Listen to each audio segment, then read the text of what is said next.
is the last question that she asked me to do from 2018. It's 8b. So we have a rod of length AB with a particle placed at B, and it's held in the position where the particle is above the point A, left go. So we're looking for the moment of inertia first, because the question asks us for the angular velocity. So the moment of inertia is the moment of inertia of the rod plus the moment of inertia of the mass about the turning point, which is the point A. So let's look at the rod. It's at the end of the rod, the end point of the rod. So the moment of inertia is 4/3 ml squared. And then because the mass is a distance d away from A, we need to include that as well. Now the length of the rod is 2L, the mass of it is m, so that formula 4/3 ml squared is correct for the rod. The mass is of mass 5m, and it's 2L away from the end of the rod, so we have to square that distance. When we work that out, we get 34/3 ml squared, I think. I'm just looking at it now, and I think it should be 64. That's fine. You can plow away with it anyway. Right? The idea is the same. So, what we're looking for is the angular velocity. And the angular velocity of the mass and the rod when they're connected is the same. So if it's there, the angular velocity of the mass and the rod is the same.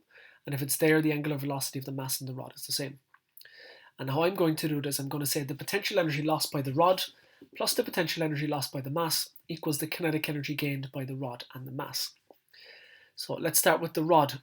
The rod's center is there. It's L above the turning point, and it falls down to there. So the distance that its center falls is 2L. So when I put that into mgh bar, we'll say, I should have a 2L there. The rod is done, so the mass then is there and falls down a distance 4L. So the height that it drops is 4L, and its mass is 5m. We have to factor that into play as well. So I add the two of those together, I get 22 mg by L. Let's have a look at the kinetic energy gained by the rod and the mass. So both formula are a half I omega squared because the thing is rotating. We know that the omega is the same for both.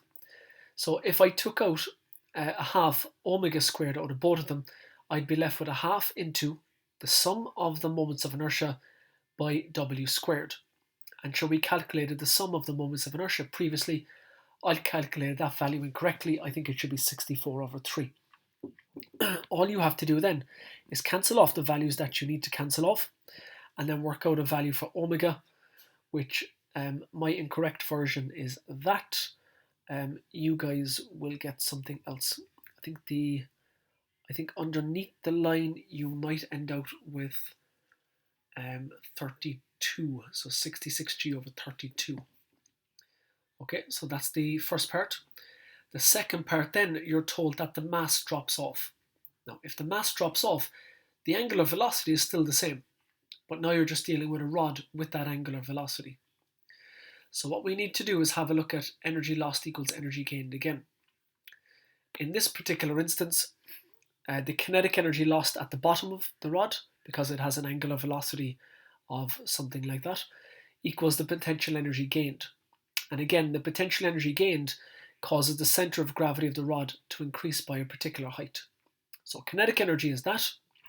We know the moment of inertia of just the rod is 4/3 ml squared. The omega squared value we got from the previous part multiplied by a half, and that equals mgh. And then just get h. And what that h is just the height from there to there, vertically up. So the center of gravity of the rod there to the center of gravity of the rod, probably when it's at an angle. And that should be the answer.